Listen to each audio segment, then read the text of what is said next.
Bom, vamos falar um pouco dos embargos infringentes, o que pode acontecer, o que vai acontecer com o Bolsonaro, o que tem pela frente. Eu sou André Marcília, advogado, professor de Direito Constitucional, e vou conversar um pouco com vocês sobre isso. Mas já se inscreve aqui no canal, curta, compartilha, ativa o sino. Veja, todo mundo está perguntando, esses embargos infringentes podem mudar tudo? Os embargos infringentes vão mudar em quanto tempo tudo? Essa é a grande pergunta que as pessoas fazem.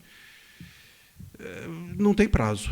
Os tais embargos infringentes, primeiro você vai ter a publicação do acordo, depois tem embargos de declaração, esses embargos de declaração servem para dirimir alguma confusão do acordo. O acordo é aquilo, o voto deles reunido, né? Todos os ministros votaram, agora eles reúnem tudo, fazem um acordão e publicam. Publicado tem os declaratórios, embargos declaratórios, para sanar confusões do acordo e depois os embargos infringentes. Isso pode acontecer, o julgamento desses infringentes, que aí sim vão discutir no plenário, não mais na turma, com 11 e não mais com 5, vão discutir a divergência do Fux.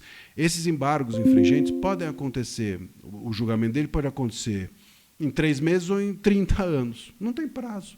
O STF não tem prazo para nada. Vocês entenderam? E aí é que é a grande questão. Como é que isso vai acontecer?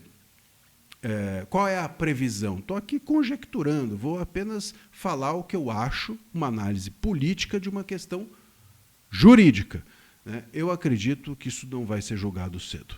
Eu acredito que eles vão julgar isso aí só depois das eleições. Por quê? Porque o Bolsonaro já está preso domiciliarmente, que é algo que é menos agressivo para o Bolsonaro, mas ele está preso de não poder não só se locomover, ele está preso de não poder falar, de não poder se manifestar, de não poder gravar um vídeo, de não poder escrever um texto, de não poder publicar um artigo, de não poder fazer uma postagem, de não poder, portanto, influenciar politicamente nas eleições do ano que vem. E isso me parece satisfazer o STF.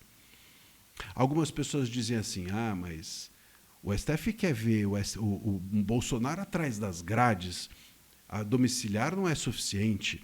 Veja, ele só pode ir para trás das grades depois de ter julgado todos os recursos, depois de acabados os recursos, portanto, depois dos infringentes. Se eles julgarem rápido, o Bolsonaro vai para trás das grades. Vai porque esse plenário que está aí não vai acompanhar a divergência do Fux.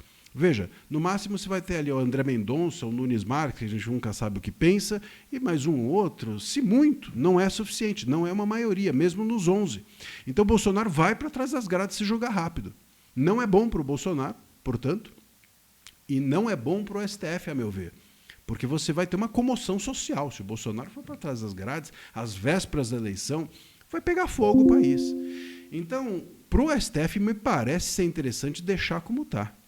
Deixa ele em domiciliar, enquanto os infringentes não forem julgados, ele continuará em domiciliar, só depois dos infringentes ser julgados, só depois dos recursos acabarem, ele sai da domiciliar e vai cumprir pena atrás das grades.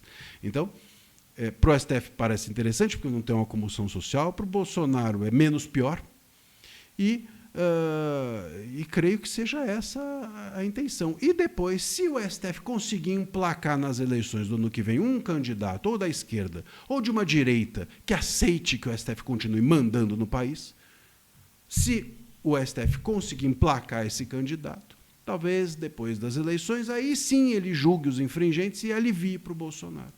E até alivie para os réus do dia 8, porque numa espécie de uma anistia do STF. Vocês entenderam?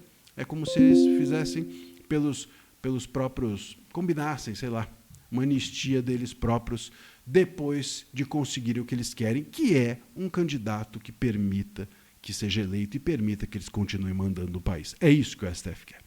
É isso que ele quer. Então, se eles conseguirem, talvez eles aliviem um pouco para o Bolsonaro e para os réus do dia 8.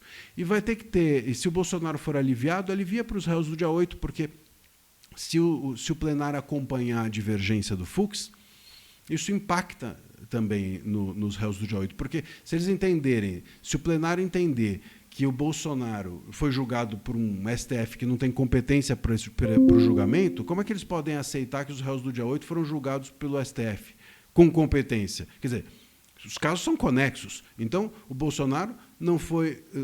Para ele, o STF não é competente. Para os réus do dia 8, não faz sentido, eles vão ter que aplicar também a mesma decisão para os réus do dia 8. isso pode favorecer todo mundo. Por isso que eu digo que seria uma espécie de uma anistia vinda do STF. Depois das eleições vencidas pelo STF, pelo candidato, ou por um candidato, ou que o STF deseje e que aceite que o STF se mantenha no poder. Essa é a minha previsão, portanto. Repito a vocês, se agora eles julgarem esses embargos infringentes rápido, o Bolsonaro não tem maioria no STF e ele vai preso. E vai preso rapidamente e o país pega fogo às vésperas da eleição. Se eles colocarem esses embargos infringentes na gaveta e conseguirem emplacar o STF, né?